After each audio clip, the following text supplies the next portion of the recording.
வணக்கம், நான் உங்கள் அம்மா சமையல் மீனாட்சி. பாருங்கள், ஏற்கனவே நார்மல் பூரி எப்படி பண்ணுறதுன்னு செஞ்சு காமிச்சிருக்கேன்.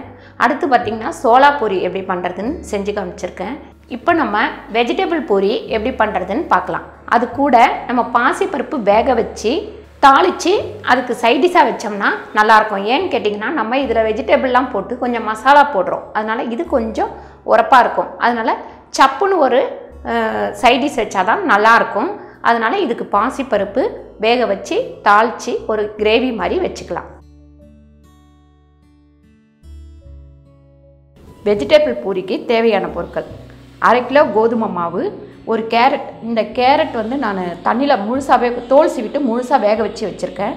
பட்டாணி ஒரு 50 கிராம் பட்டாணி, அதுவும் வேக வச்சு எடுத்து வச்சுருக்கேன். ஒரு உருளைக்கிழங்கு, இதுவும் வேக வச்சு எடுத்து வச்சுருக்கேன். 1/2 ஸ்பூன் மிளகுத்தூள், 1/4 டீஸ்பூன் ஓமம், 1/2 டீஸ்பூன் கரம் மசாலா பொடி, உப்பு 1 ஸ்பூன், பூரி பொரிக்க தேவையான அளவு எண்ணெய். வெஜிடபிள் பூரிக்கு சைடிஷ் பார்த்திங்கன்னா, அது கொஞ்சம் மசாலாலாம் போடுற தொட்டு கொஞ்சம் காரமாக இருக்கும். அதனால் இப்போ இது நம்ம சைடிஷ் வந்து கொஞ்சம் சப்புன்னு வைக்கலாம்.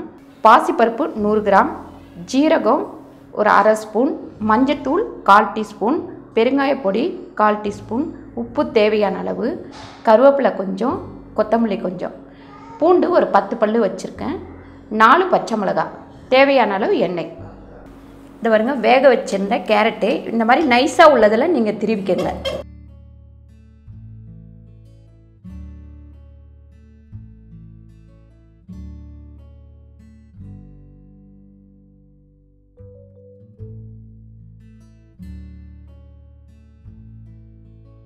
பாருங்கள், இந்த உருளைக்கிழங்குலாம் கொஞ்சம் வேறு பாத்திரத்தில் எடுத்து வச்சுக்கோங்க. எடுத்து வச்சுட்டு இந்த பட்டாணியை நம்ம மசிச்சுக்கலாம். முழுசாக இல்லாமல் நல்லா நசுக்கிக்கோங்க. நம்ம மாவு திரட்டும் போது நடுப்புற உருண்டை உருண்டையாக வராமல் இருக்கும். இப்போ பாருங்கள், இதையும் நம்ம இதில் போட்டுருவோம். இப்போது சால்ட்டு, ஓமம், மிளகு பொடி, கரம் மசாலா பொடி, இது எல்லாத்தையும் போட்டுட்டு நம்ம இந்த மாவும் இதில் போட்டுடலாம். கோதுமை மாவை இதில் போட்டுடலாம். முதல்ல இதில் உள்ள தண்ணி வந்து நம்ம பிணைஞ்சிருவோம். அதுக்கப்புறமா தண்ணி விட்டுக்கலாம்.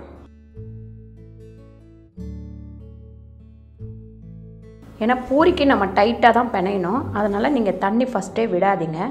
விடாமல் இந்த மாதிரி பிணைஞ்சிட்டு அதுக்கப்புறம் தண்ணி நம்ம எந்த அளவுக்கு தேவையோ அந்த அளவுக்கு ஊற்றிக்கலாம்.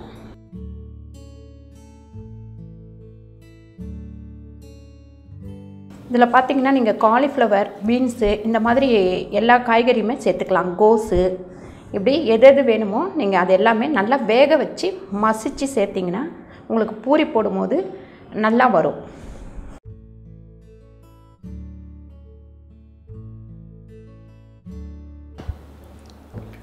கொஞ்சம் நம்ம எண்ணெய் விட்டு இந்த பூரி மாவை நல்லா கொஞ்சம் அழுத்தி பிணையணும்.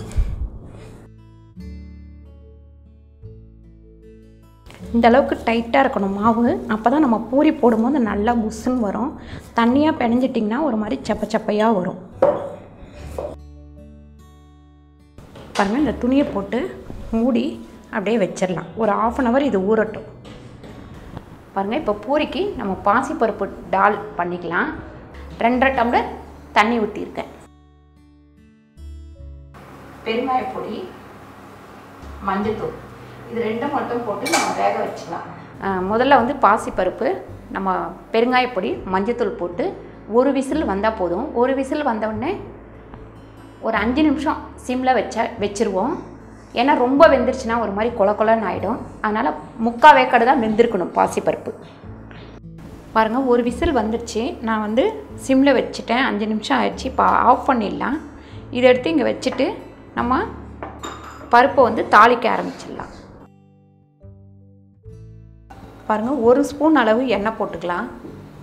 பாருங்கள், எண்ணெய் காஞ்சிச்சு. இப்போ ஃபஸ்ட்டு வந்து நம்ம ஜீரகம் போட்டுக்கலாம். அடுத்து பூண்டு போட்டுருவோம். பூண்டு வந்து நல்லா சேர்க்கட்டும்.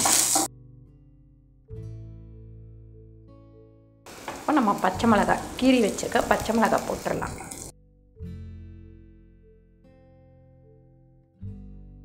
இப்போ நம்ம கருவேப்பிலை போட்டுடலாம். பாருங்கள், பருப்பு இந்த அளவுக்கு வெந்தால் போதும். ரொம்ப வெந்துருச்சுன்னா ஒரு மாதிரி இருக்கும். இந்த அளவுக்கு வேக வச்சுக்கோங்க போதும்.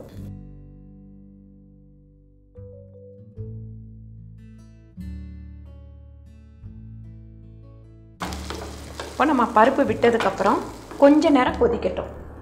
பாருங்கள், நம்ம இந்த பருப்புக்கு தேவையான அளவு நம்ம உப்பு போட்டுக்கலாம். பாருங்கள், லைட்டாக சூடு ஏறினா போதும், அப்படியே கொதிச்சா போதும். இப்போ நம்ம இந்த கொத்தமல்லியை இதில் போட்டுருவோம்.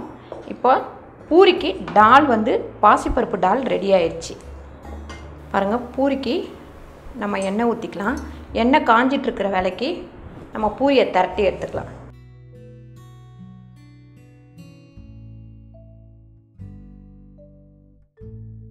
பாருங்கள், இந்த அளவுக்கு உருட்டி எடுத்துக்கலாம்.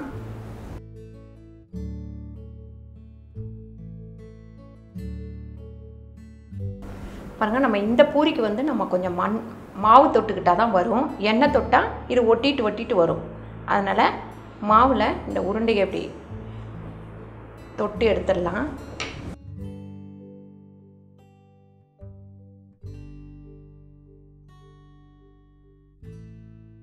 ரொம்ப மெலிசாவும் இல்லாமல் ரொம்ப திக்காகவும் இல்லாமல் இந்த அளவுக்கு திரட்டிக்கங்க.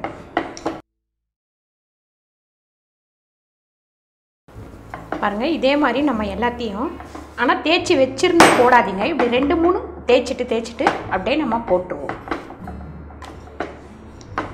எப்பவுமே பூரி தேய்ச்சி வச்சுட்டு அதுக்கப்புறம் எடுத்து போட்டோம்னா புஷ்ஷன் எழும்பாது. அதனால் இப்படி ஒரு 2 தேய்ச்சி அப்படியே போட்டு எடுத்துக்கலாம். பாருங்கள், எண்ணெய் காஞ்சிச்சு. இப்போ நம்ம பூரியை போட்டு எடுத்துக்கலாம்.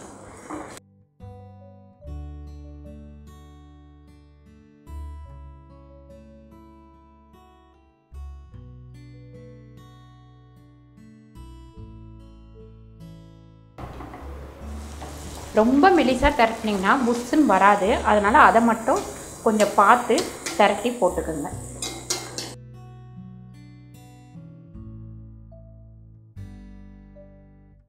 சுடும் போதே சூப்பரான ஒரு வாசனை வரும் பாருங்கள்.